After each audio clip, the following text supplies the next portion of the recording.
I have been lurking on this sub for a while and enjoy reading people's experiences. While perusing, I recalled a story of my own from my childhood I had mostly forgotten. Here it is. My 36-year-old parents divorced when I was 4 to 5 years old. During and after the divorce, my brother, let's call him Chris, my mom, and I moved into a 2-bedroom apartment townhouse. Now, this is not a nice townhouse you may imagine. It wasn't a complete shithole per se, but they were older, built in the 60s, and this is in the 90s, and in a rougher part of town. Something a single mother with 2 kids could swing. The layout of the apartment is important to the story, so bear with me. When you walk in the front door, the kitchen is immediately to your left, and there's a short entrance hallway in front of you. The kitchen has an open countertop area that locks into a dining spot for a table and a split-level living room/den area that also had glass sliding doors leading to the backyard.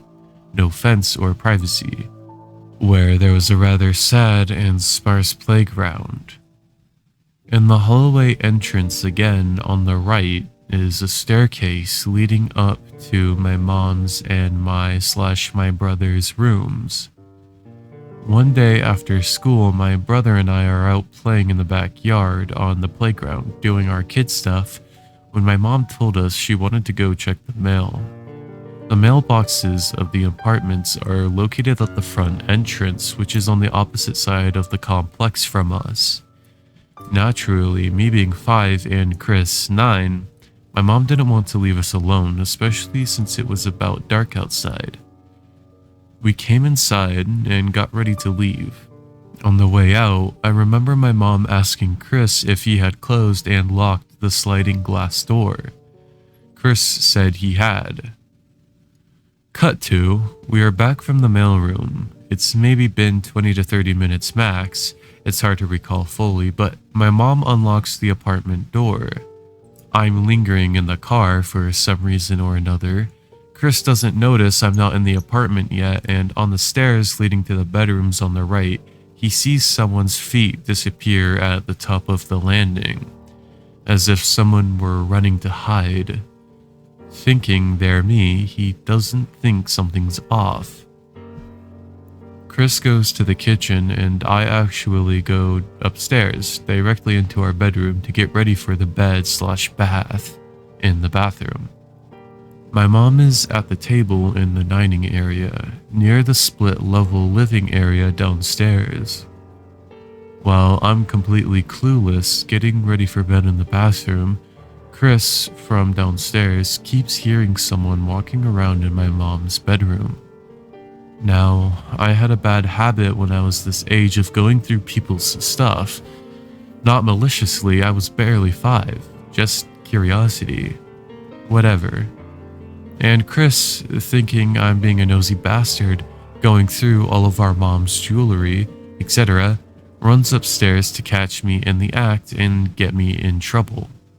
Chris runs up the stairs, sprints across the hall to my mom's bedroom, and throws himself stomach first on the bed. When he looks up, he sees a tall, slender man with a bright green goblin latex Halloween mask on and is holding a large knife he has swiped from the kitchen. My brother sits silently in shock as the man in the goblin mask raises one finger to the mouth, indicating for him to be quiet. And in true form for my brother, he screamed bloody murder for our mom. Now, I have heard things going on, but I have no idea and am not aware of what's happening. I have gotten into my big oversized sleep shirt and am going downstairs to have a glass of milk before bed. When Chris screamed, the man ran downstairs and encountered my mom, who immediately jumped into action. Our baseball gear was in the living room, and my mom grabbed a bat and started fighting this man in our house while he is taking swipes at her with the knife. I first noticed what was happening when I have come downstairs to the kitchen, pulled up a step stool to reach the counter and to pour a glass of milk, and that's when I see over the bar, the guy pushed my mom off the steps into the split-level living room, landing on her back, and she starts swinging the bat wildly, trying to make any contact with it, and she does. I'm glued to this image, truly frozen in place, not scared, just so young that you can't fully process what you're seeing. The man finally runs towards the front door, which is right by the kitchen. I'm mid-pour in my glass of milk, frozen, milk continuing to spill out all over the counter and floor. He stops and turns directly to me, and in that green goblin mask with the knife, screams a primal, deep sound of rage and frustration, and then slams the door so hard the whole place shakes. I continued standing on my stool, pouring milk everywhere, frozen for, I don't know, could have been a second but felt so long. I don't remember what happened after that, but all of the parts I've relayed are very clear to me. Moral of the story, lock your doors, and don't just assume you did. And, dear man in the goblin mask, let's not meet ever again.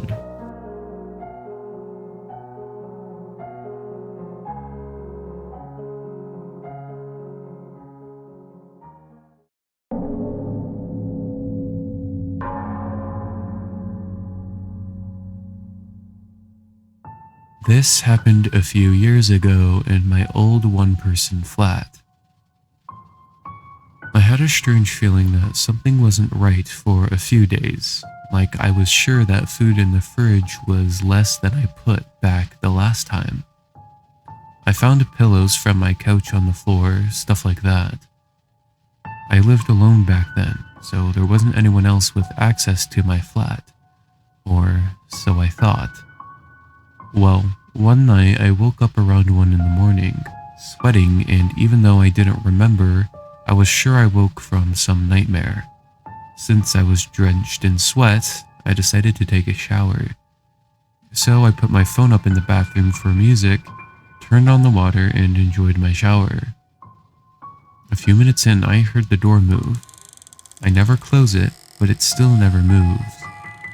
I took a look at the shower curtain and saw a shadow against it, and a look at my phone confirmed someone was there, since I could clearly see a reflection in my screen that showed someone standing next to the shower curtain. It took me a lot not to scream and to keep acting like I didn't notice anything, while silently taking the shower head off the holding and turning the water all the way to hot. I am still kind of impressed of that quick thinking. Our water got really hot when you cranked the warm setting all the way up, and a few seconds later, steam was raising and the water hurt my feet flowing to the drain. I turned around, ripped the shower curtain open, and held the shower head right at the person behind. It was a woman. She screamed in pain.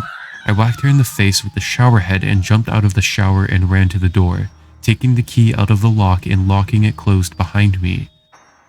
A little later, she started to bang on the door, but the door didn't give. Thank God for German quality work. I called the cops and went to the kitchen to get my big kitchen knife just for safety. I felt like my throat was closing up when I saw it missing and realized there is only one place where it could possibly be right now. The police came and arrested the woman who turned out to have been the former person living in the flat and was evicted after not paying rent. Seems she made a copy of the key and came into the flat when I was at work and sometimes at night. It's possible that what woke me up in the first place was her, and honestly, I don't even want to think about it. Ever since then, I always insist that the locks are changed when I move into a new place. Edit. Since a lot of people ask, I found the knife later in the bathroom, so she definitely brought it with her, and either the police disarmed her or she dropped it herself at any point.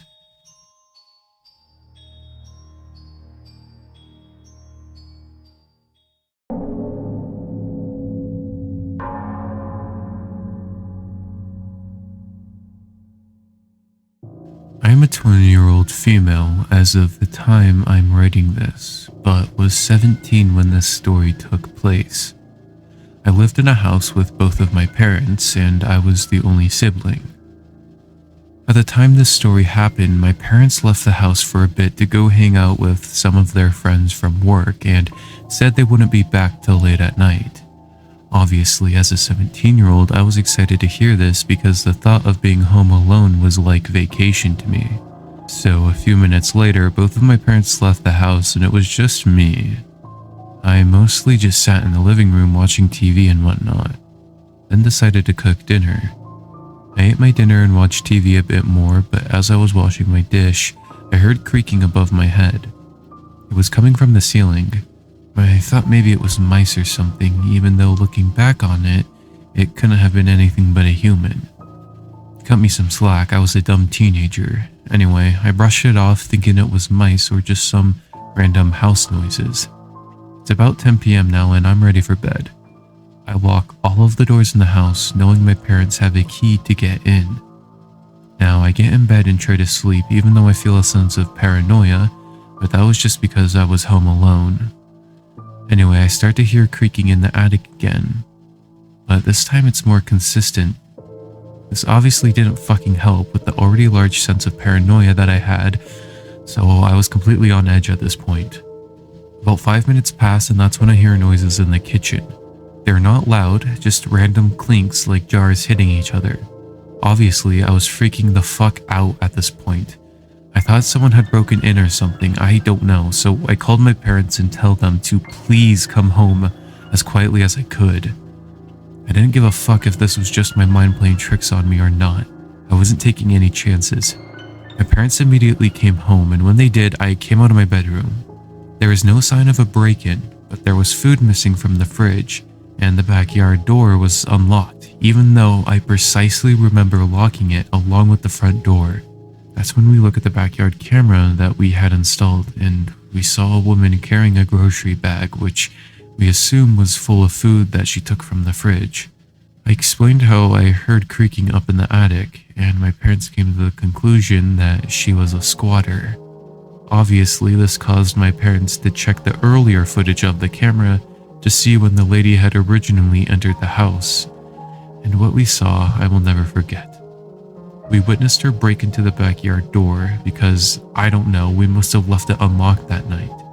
Turns out that footage was from 3 days prior to her leaving, so this random lady was in our house for 3 whole days and we didn't even know. My best guess is she was homeless. I don't think she intended to harm us in any way, as if that was the case, she could have done it at any time while we were sleeping. I guess she just wanted a place to stay for a few days and then left with some goodies. I honestly feel bad that she had to resort to that life, but man, why did she have to do it in our house? Anyway, it's been many years since this encounter, and every night I make sure I lock every door and window. I'm not taking any chances anymore.